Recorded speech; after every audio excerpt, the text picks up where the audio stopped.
These are times NFL players were fed up with announcers. Don't talk to me, all right? Knock it off! Starting with the time Marshawn Lynch waged a one-man war against the media and won. So y'all can sit here and ask me all the questions y'all want to. I'm going to answer with the same answer so y'all can shoot. Leading up to Super Bowl 48, the NFL wanted one thing: Marshawn Lynch to talk. They had fined him $50,000 for refusing to speak to the media earlier that season. Now, on the biggest media day of the year, Lynch had a financial gun to his head. But Marshawn didn't hide. He didn't walk out. He sat down, fulfilling the letter of the law, and his strategy was simple: maximum availability, but zero cooperation. For exactly 4 minutes and 51 seconds, a steady stream of reporters tried everything. I'm here so I won't get fined. I'm here so I won't get fined. The press realized they had been checkmated. They escalated. They started trying to trick him, offer him candy, even ask him about the meaning of life. But Lynch was a wall, a monotonous, repeating wall. Hey, you do a lot for kids. You give me advice on how to be a great football player. I'm just here so I won't get fined.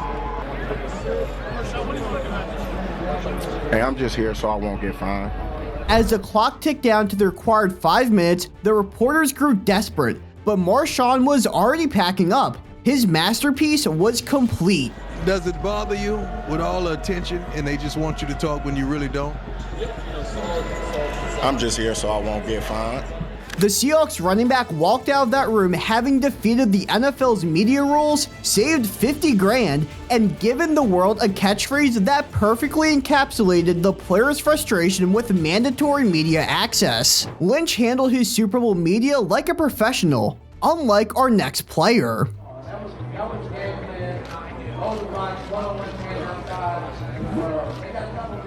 Right after a Super Bowl loss, most players faced the music. Cam Newton, however, didn't. He lasted just 3 minutes and 15 seconds before walking out. This is the moment the MVP became the villain.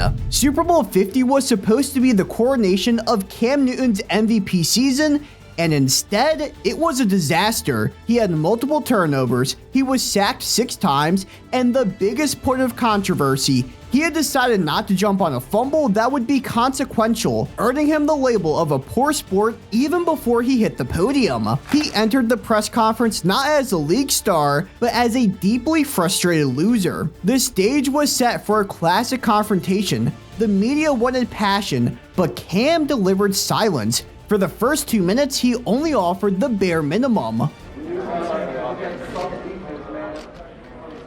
Evan Mathis, podium 14. No.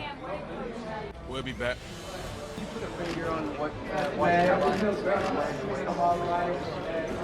I'll play.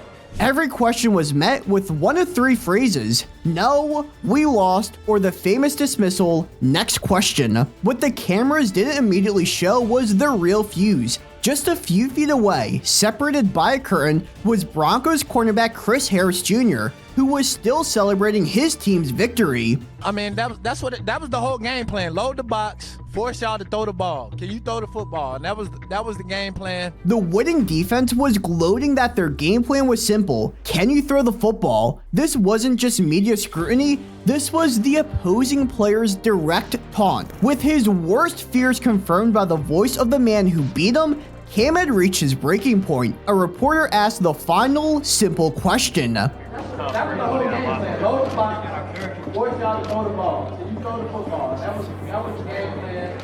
Load the box, one-on-one hands outside. He shed his responsibility and walked out. The 3-minute interview became one of the defining moments of his MVP season. Not for his play, but for his poor sportsmanship. Was Cam immature for refusing to answer questions after the biggest loss of his career? Or was he justified in refusing to perform for the media, especially when the winners were openly mocking him nearby? But those two are nothing compared to what Terrell Owens pulled off 20 years ago. Usually just sit up in the driveway. Yeah, I figured since you guys are here, I didn't want you guys just looking at my house. When T.O. was kicked out of training camp by the Philadelphia Eagles, the press was eager to hear his side of the story, and T.O. was pretty cold about opening up. I respect But about an hour later, Owens reemerged from his house and started to do sit-ups while taking questions from reporters. The press conference became a bizarre physical theater. T.O. was multitasking, satisfying his workout while giving non-committal answers. He was available but entirely distracted. Reporters had to literally kneel on his asphalt driveway trying to get serious quotes from a man focused on his core strength. Is the contract situation the problem here? Do you have a reaction about being suspended for a week? What do you have to say to the fans about that, Tio? I love the fans. The faux press conference quickly went off the rails, with questions eventually veering far away from his issues with the team and his suspension. Y'all want me to order y'all some pizza? Yeah, that'd be great. That'd be great. So this is really about the fans too. I mean, they want to see you back. I love the fans. I love the fans. I got no problem with the fans. I don't get mad at nobody. There you go. Did you curse at Andy Reid? Nope. Hey, did anybody? How many is that? Damn. Y'all making me lose count. The driveway interview was just the beginning of a season full of fiascos between Owens, the team, and his QB Donovan McNabb that eventually led to Philly cutting the star wide receiver. But how do NFL players respond when a reporter asks a question that's completely out of line? Travis, what do you love more, Taylor Swift or phantom 15-yard roughing the passer penalties in the playoffs? The Monday before Super Bowl 59, both teams held their media day, and normally, it's a great way for players to dive deep into how they are preparing for the big game, as well as to answer some easygoing fun questions. How can I get more handsome? My girlfriend says I'm the most handsome quarterback in the league. Any advice, like something to do with my hair? I'm desperate, anything. I don't know if I can help you on that one. That sounds like a DNA thing. Well, one reporter decided not to take his assignment seriously. Boston radio host Rich Scherterlieb decided to confront Chiefs QB Patrick Mahomes about the supposed favoritism he gets from NFL officiating. Patrick, for your whole career, you have had so many great people help you win. So who is your favorite ref? All the refs are great. All the refs are great. They do the best they can. And go out there and play the game the right way. Is there one that you give a Christmas card to every year, possibly?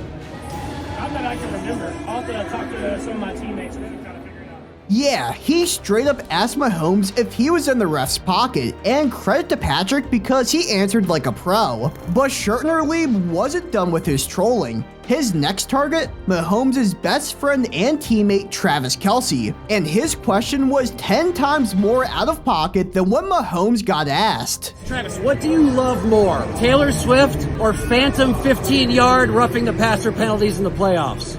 That's a good question. Anybody else?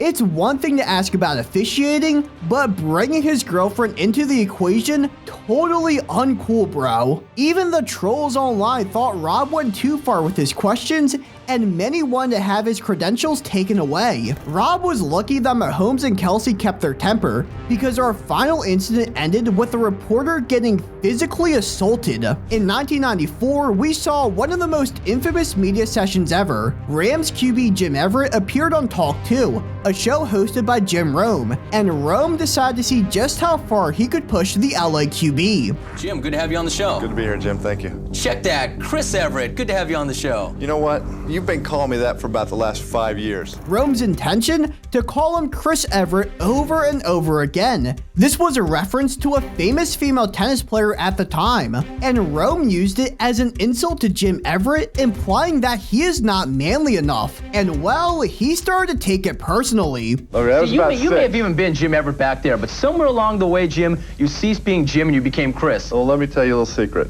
And if you guys want to take a station break, you can. But if you call me Chris Everett to my face one more time... I already did it twice. You better, if you call it one more time, we better take a station break. Everett had just about had it with Rome, threatening him on his own show if he decided to pull a move like that. So there was no way Jim Rome would continue to push it, right? I think that you probably won't say it again. I bet I do. Okay.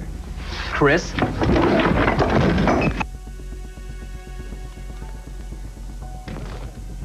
Rome had paid the price for his trolling. Everett physically assaulted the TV host. The show did go to break and continued as scheduled, but Everett's segment was cut short due to the incident, and neither side really likes to speak about it since then. But that altercation wasn't nearly as violent as some of the hits in this video, so make sure you go check that out.